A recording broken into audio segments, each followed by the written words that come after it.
ನಮಸ್ಕಾರ ರೀ ಎಲ್ಲರಿಗೂ ತನ್ವೀಸ್ ಕಿಚನ್ಗೆ ಎಲ್ಲರಿಗೂ ಸ್ವಾಗತ. ಇವತ್ತಿನ ವಿಡಿಯೋದಾಗ ಹೆಲ್ದಿ ಆಗಿರುವಂಥ ಒಂದು ಪ್ರೋಟೀನ್ ರಿಚ್ ಬ್ರೇಕ್ಫಾಸ್ಟ್ ರೆಸಿಪಿನ ತೋರಿಸಿ ಕೊಡಾಕತ್ತೇನೆ ರೀ. ವೆಯ್ಟ್ ಲಾಸ್ ಮಾಡೋರ್ಗೆ ಆಗಿರ್ಬೋದು, ಇಲ್ಲ ಚಿಕ್ಕ ಮಕ್ಕಳಿಗಾಗಿರ್ಬೋದು, ದೊಡ್ಡವ್ರಿಗಾಗಿರ್ಬೋದು, ಈ ಒಂದು ರೆಸಿಪಿ ಮಾಡಿಸಿದಂಥ ರೆಸಿಪಿ ಅಂತಲೇ ಹೇಳ್ಬೋದು. ಬರೀ ಹೆಂಗಿದ್ರೆ ವಿಡಿಯೋನ ಸ್ಟಾರ್ಟ್ ಮಾಡೋಣ. ಈ ಒಂದು ಹೆಲ್ದಿ ಆದಂಥ ರೆಸಿಪಿನ ಹೆಂಗೆ ಮಾಡೋದು ಅಂಥೇಳಿ ನೋಡ್ಕೊಂಡು ಬರೋಣಂತ. ಫಸ್ಟ್ ನಾನಿಲ್ಲೇ ಈ ರೆಸಿಪಿನ ಮಾಡೋಕೆ ಹೆಸರು ಕಾಳನ್ನ ಓವರ್ ನೈಟ್ ನೆನೆ ಹಾಕಿದ್ದೇನೆ ರೀ. ಅಕಸ್ಮಾತ್ ನಾವು ನಾಳೆ ಬೆಳಗ್ಗೆ ಈ ರೆಸಿಪಿನ ಮಾಡ್ಕೊಳ್ಳೋದಾದ್ರೆ ಇವತ್ತು ರಾತ್ರಿನ ಹೆಸರು ಕಾಳನ್ನ ನೆನೆಸ್ಬೇಕು. ನೋಡ್ರಿ, ಇವಾಗ ನೆನೆಸಿರುವಂಥ ಹೆಸರು ಕಾಳನ್ನ ಒಂದು ಸಣ್ಣ ಮಿಕ್ಸಿ ಜಾರ್ ಒಳಗೆ ಸೇರಿಸ್ಕೊಂಡು ಅದಕ್ಕೆ ಒಂದು ಮೀಡಿಯಮ್ ಸೈಜ್ ಈರುಳ್ಳಿ ಮತ್ತು ಎರಡು ಆಗುವಷ್ಟು ಹಸಿ ಮೆಣಸಿನ್ಕಾಯಿ, ಸ್ವಲ್ಪ ಬೆಳ್ಳುಳ್ಳಿ ಎಸಳು, 1 ಇಂಚಿನಷ್ಟು ಹಸಿ ಶುಂಠಿನ ಸೇರಿಸ್ಕೊಂಡು ರುಚಿಗೆ ತಕ್ಕಷ್ಟು ಉಪ್ಪನ್ನು ಸೇರಿಸ್ಕೊಂಡು ಸ್ವಲ್ಪ ಆಗುವಷ್ಟು ಜೀರಿಗೆ ಮತ್ತು ಒಂದು ಸ್ವಲ್ಪ ಫ್ರೆಶ್ ಆಗಿರೋ ಕೊತ್ತಂಬರಿನ ಸೇರಿಸ್ಕೊಂಡು ಸ್ವಲ್ಪ ನೀರನ್ನ ಸೇರಿಸ್ಕೊಂಡು ಇದನ್ನು ಪೂರ್ತಿ ನೈಸಾಗಿ ರುಬ್ಕೊಂಡು ತೊಗೊಂಡು ಬರಬೇಕು. ಪೂರ್ತಿಯಾಗಿ ಪೇಸ್ಟ್ ಆಗಬೇಕ್ರಿ. ಹಂಗೆ ರುಬ್ಕೊಂಡು ತೊಗೊಂಡು ಬರಬೇಕು. ನೋಡ್ರಿ, ಈ ರೀತಿ ಪೇಸ್ಟ್ ಆಗಬೇಕು. ಈ ರೀತಿ ಪೂರ್ತಿ ನೈಸಾಗಿ ಪೇಸ್ಟ್ ಆಗಿಂದ ಇದನ್ನು ಒಂದು ಮಿಕ್ಸಿಂಗ್ ಬೌಲ್ಗೆ ಟ್ರಾನ್ಸ್ಫರ್ ಮಾಡ್ಕೊಳ್ಬೇಕಾಗ್ತೈತಿ. ಇದಕ್ಕೆ ಜಾಸ್ತಿ ನೀರು ಹಾಕಿ ರುಬ್ಕೊಳಕ್ಕೆ ಹೋಗಬೇಡ್ರಿ, ಯಾಕಂದ್ರೆ ಹಿಟ್ಟು ತಿಳುವಾಗಿಬಿಡ್ತೈತಿ. ಅದಕ್ಕಾಗಿ ಸ್ವಲ್ಪನೇ ನೀರನ್ನ ಸೇರಿಸ್ಕೊಂಡು ನೋಡಿಕೊಂಡು ಪೂರ್ತಿ ನೈಸಾಗಿ ಇದನ್ನು ರುಬ್ಕೊಂಡು ತೊಗೊಂಡು ಬರ್ಬೇಕ್ರಿ. ನೋಡ್ರಿ, ಇವಾಗ ನಾನು ರುಬ್ಬಿರ್ತಕ್ಕಂಥ ಪೇಸ್ಟ್ನ ಒಂದು ಮಿಕ್ಸಿಂಗ್ ಬೌಲ್ಗೆ ಸೇರಿಸಿ ಅದಕ್ಕೆ 1 ಕಪ್ ಆಗುವಷ್ಟು ನಾನಿಲ್ಲಿ ಗೋಧಿ ಹಿಟ್ಟನ್ನ ತೊಗೊಳಕತ್ತೇನೆ. ಈ ಗೋಧಿ ಹಿಟ್ಟಿಗೆ ಮೀಡಿಯಮ್ ಸೈಜ್ 1 ಈರುಳ್ಳಿನ ನಾನು ಈ ರೀತಿ ಚಿಕ್ಕದಾಗಿ ಕಟ್ ಮಾಡಿ ಇಟ್ಕೊಂಡು ಸೇರಿಸ್ಕೊಳಕತ್ತೇನೆ ರೀ.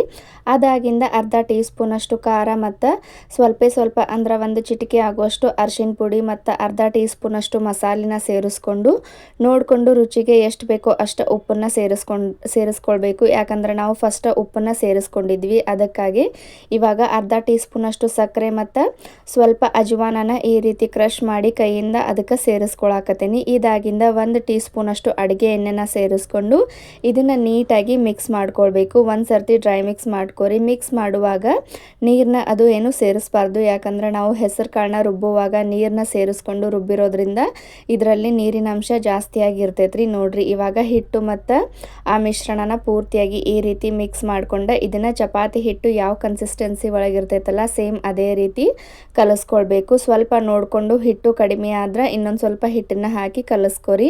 ನೋಡ್ರಿ, ಇವಾಗ ನಾನು ಕೂಡ ಇಲ್ಲೇ ಒಣ ಗೋಧಿ ಹಿಟ್ಟನ್ನ ಇನ್ನೊಂದು ಸ್ವಲ್ಪ ಸೇರಿಸ್ಕೊಂಡು ನೀಟಾಗಿ ಇದನ್ನು ಚಪಾತಿ ಹಿಟ್ಟಿನ ಥರ ಕಲಸಿ ಒಂದು 10 ರಿಂದ 15 ನಿಮಿಷ ಇದನ್ನು ನೆನೆಯೋದಕ್ಕೆ ಇಡಬೇಕಾಗ್ತೈತಿ.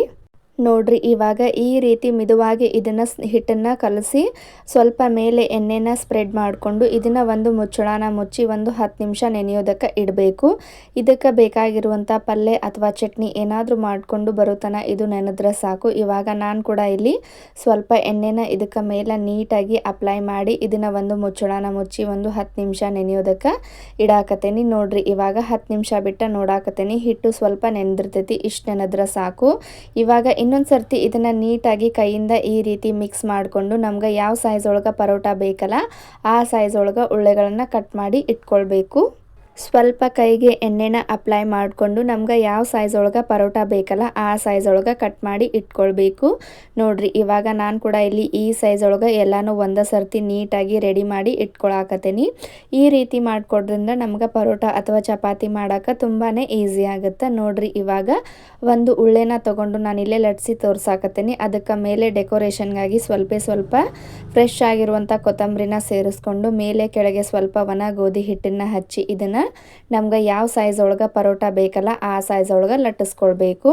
ಸ್ವಲ್ಪ ಇದನ್ನು ದಪ್ಪವಾಗಿ ಲಟ್ಟಿಸ್ಕೊಳ್ಬೇಕು. ಪರೋಟ ಆಗಿರೋದ್ರಿಂದ ಅಗದಿ ಜಾಸ್ತಿ ತಿಳುವಾಗಿ ಲಟ್ಟಿಸ್ಕೊಳಕ್ಕೆ ಹೋಗಬೇಡ್ರಿ. ನೋಡ್ರಿ, ಇಲ್ಲಿ ನಾನು ಕೂಡ ಇದನ್ನು ಈ ಸೈಜ್ ಒಳಗೆ ಲಟ್ಟಿಸ್ಕೊಳಕತ್ತೇನೆ.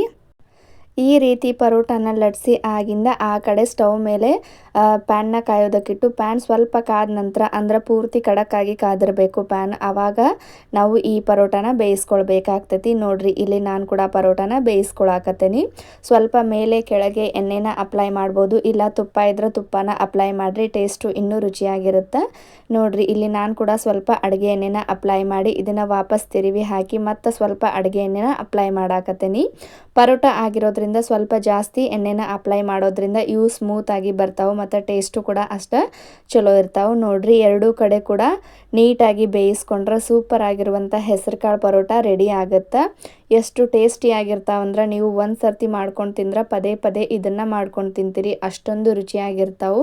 ಮಕ್ಕಳ ಟಿಫಿನ್ ಬಾಕ್ಸಿಗೆ ಆಗಿರ್ಬೋದು, ಇಲ್ಲ ಬೆಳಗಿನ ನಾಷ್ಟಕ್ಕಾಗಿರ್ಬೋದು, ಇದು ಹೇಳಿ ಮಾಡಿಸಿದಂಥ ರೆಸಿಪಿ. ನೋಡಿರಿ ಪರೋಟ ಎಷ್ಟು ಪರ್ಫೆಕ್ಟಾಗಿ ಬಂದೈತೆ ಅಂಥೇಳಿ. ನೋಡೋಕ್ಕೂ ಅಷ್ಟು ಚಂದ ಕಾಣಿಸ್ತೈತಿ ಮತ್ತು ಪ್ರೋಟೀನ್ ರಿಚ್ ಪರೋಟ ಅಂತಲೇ ಹೇಳ್ಬೋದು. ನೋಡಿರಿ ಇವಾಗ ನಾನು ಕೂಡ ಇಲ್ಲಿ ಇನ್ನೊಂದು ಪರೋಟಾನ ಲಟ್ಸಿ ತೋರ್ಸಾಕತ್ತೇನಿ.